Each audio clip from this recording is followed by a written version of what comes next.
Everyone, मैं हूं गरिमा सिंह और आज से प्रतिदिन आज मेरा फर्स्ट वीडियो है और पहला वीडियो है और मैं यह चाहती हूं कि आप लोग 6 to 8 के लिए मैं पढ़ाऊंगी। आपको जो भी समस्या होगी, सबसे पहले हम डिस्कस करते हैं कि हम कैसे परीक्षा की प्रकृति को समझेंगे कि परीक्षा की आपकी प्रकृति क्या है, किस सब्जेक्ट से कितना नंबर का क्वेश्चन आता है और आपको कितना नंबर अटेम्प्ट करने पे आपका सीटेट क्लियर हो जाएगा। क्योंकि यूट्यूब पे बहुत सारे लोग हैं जो अच्छा पढ़ाते हैं और आप लोग मुझसे क्यों पढ़ेंगे, क्या रीज़न है। पहला रीज़न तो यह है कि मेरा सीटेट प्राइमरी और जूनियर दोनों क्लियर है और मुझे लगभग 10 वर्षों का अनुभव है और मैं आपको टॉपिक वाइज बिल्कुल नहीं पढ़ाऊंगी। मैं आपको सिर्फ उतना पढ़ाऊंगी जितना कि आपके एग्ज़ाम में आएगा। अब आपके मन में यह जिज्ञासा होगी कैसे आप जानेंगे, सबसे अभी तो कोई वीडियो भी नहीं पड़ा है, कैसे आप मेरे ऊपर ट्रस्ट करेंगे। तो एक बार आप लोग ट्रस्ट करके देखिए, अगर इस बार आपका सीटेट क्लियर नहीं होता है तब आप कहिएगा। बस विश्वास करिए और जितनी टॉपिक मैं यहाँ पे कॉन्सेप्ट जो भी आपको प्रॉब्लम आ रही है आप बताइएगा। देखिए, अब हम चलते हैं अपना 6 to 8 सीटेट की ओर कि कौन कौन सा सब्जेक्ट आता है, उस सब्जेक्ट को हम कैसे पढ़ें कि मेरा सीटेट इस बार जुलाई में क्लियर हो जाए। सबसे पहले आप देखिए सीडीपी आप समझ रहे होंगे क्योंकि आप बीएड या बीटीसी तो होंगे। अब बीटीसी 1 to 5 के लिए एलिजिबल है और बीएड वाले ही 6 to 8 देंगे। तो अब देखिए सीडीपी 30 नंबर की आती है। उसके बाद हिंदी कंपलसरी होती है, साइंस वाले बच्चों के लिए भी और आर्ट वाले बच्चों के लिए। उसके बाद लैंग्वेज है, लैंग्वेज में संस्कृत और इंग्लिश होता है जो 30 नंबर का होता है। जिन बच्चों की इंग्लिश अच्छी होती है वो इंग्लिश लेते हैं, जिन बच्चों की संस्कृत में पकड़ अच्छी होती है वो संस्कृत लेते हैं। उसके बाद देखिए एसएसटी और साइंस वाले स्टूडेंट 60 नंबर जो जीएस का होता है, साइंस वाले बच्चे उसमें गणित विज्ञान के क्वेश्चंस रहते हैं। साइंस में आपके 4 विषय रहते हैं, इतिहास, भूगोल, अर्थशास्त्र, राजनीति। और उसके अतिरिक्त आपकी एनसीईआरटी से ही पूरे टॉपिक वाइज दिए जाते हैं, जो इसमें आपको सबसे ज़्यादा समस्या होती है कूट। क्योंकि अब सीटेट की जो प्रकृति है पेपर लेने की वह 1 लाइनर नहीं रह गई है। 1 लाइनर आपका यूपी टेट कराता है, बट सीटेट जो होता है वह आपको घुमाने का प्रयास करता है। बाकी प्रश्न वही हैं, आप थोड़ा सा दिमाग लगा के करेंगे तो आप अच्छे से कर लेंगे। अब आप देखिए, अब आपको लग रहा होगा कि ये सारे तो हमको पहले से ही पता है। अब आप ये देखिए कि आप कितनी आसान तरीके से इसको क्लियर कर सकते हैं। कोई भी परीक्षा हो, जैसे मान लीजिए आपकी सीडीपी है, वैसे मैं आपको पढ़ाऊँगी एसएसटी, लेकिन किसी भी परीक्षा को या किसी भी परीक्षा देने से पहले आपको यह पता होना चाहिए कि हम शुरुआत कैसे करें। तो सीडीपी बहुत अच्छा सब्जेक्ट है।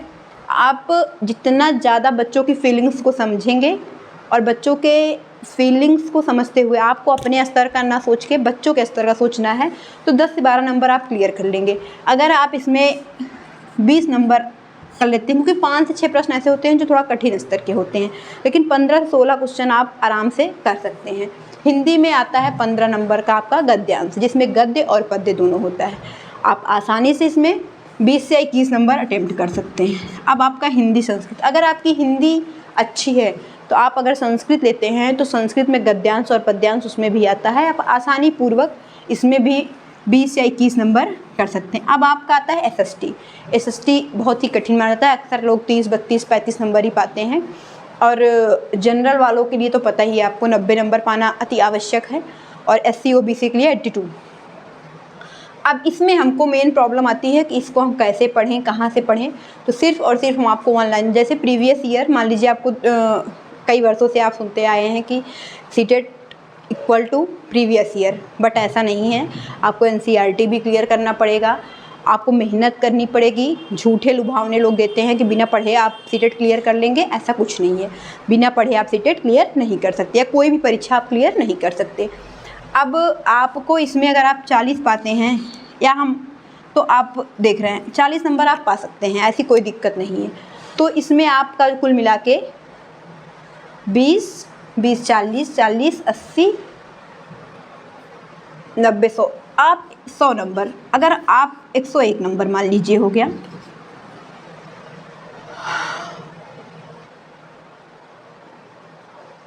तो अगर आप इसमें कुछ कम भी पाते हैं, मान लीजिए मैंने यहाँ 21 लिखा है, थोड़ा कम भी हो गया, तब भी आपका सीटेट क्लियर हो जाएगा। आज तो सिर्फ हमने आपको यह समझाया है कि पेपर का पैटर्न क्या है, पेपर किस तरीके से आता है। प्रतिदिन आपकी क्लास शाम को एक निश्चित समय पे जो भी टाइम रहेगा आपको बता दिया जाएगा, उसी टाइम पे आपकी क्लास चलेगी। अब आप ये देखिए कि हिंदी और इंग्लिश में अक्सर लोग कंफ्यूज होते हैं कि जो फर्स्ट लैंग्वेज है वो क्या है, सेकंड लैंग्वेज वो क्या है। तो आपको कुछ नहीं करना है। हिंदी के भी दोनों पेपर्स होते हैं, वो भी 91 से शुरू होता है और 121। आपको उसमें लोग क्या करते हैं, उसमें कंफ्यूज रहते हैं कि हमको कौन सा वाला करना है। तो जो आपने लैंग्वेज फ़र्स्ट ली है, ज़्यादातर लोग हिंदी भाषी क्षेत्र के मतलब मान लीजिए कि आपकी लैंग्वेज फ़र्स्ट है, तो जो हिंदी आपकी स्टार्टिंग में रहेगी वही आपको सबसे पहले हिंदी करना है, और संस्कृत में आपको लास्ट वाला करना है, यानी कि 121 से करना है, और हिंदी को आपको 91 से करना है। ये नहीं कि 91 से आप संस्कृत, इसी में ज़्यादातर कन्फ्यूजन होता है। तो आपको इतना ध्यान रखना है, अगर आपने हिंदी को प्रथम भाषा के रूप में चयन किया है तो आपको 91 क्वेश्चन नंबर 91 से करना है, और संस्कृत या इंग्लिश को आपको 121 से करना है। यह आपका आज एग्ज़ाम का पैटर्न हो गया। अब आप ये जान लीजिए जनरल, ये जनरल का मतलब सामान्य वर्ग। सामान्य वर्ग के लिए 90 नंबर अगर आप पा जाते हैं तो एक क्वालिफाइंग मार्क होता है, और उसके बाद SC और OBC के लिए 82। यह आपका एक बेस है।